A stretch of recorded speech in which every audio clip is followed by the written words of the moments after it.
আমাদের কথা শুধু মনে রেখো, সুখী সংসার গড়ে সুখে থেকো।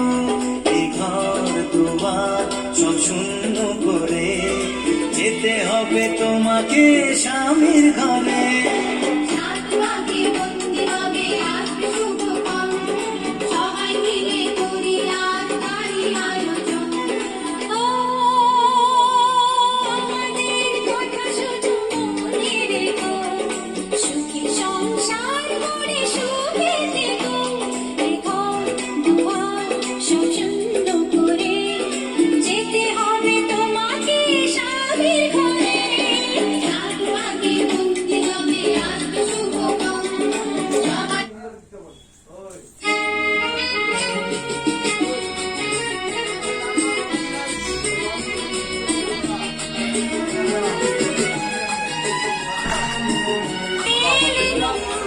Hola,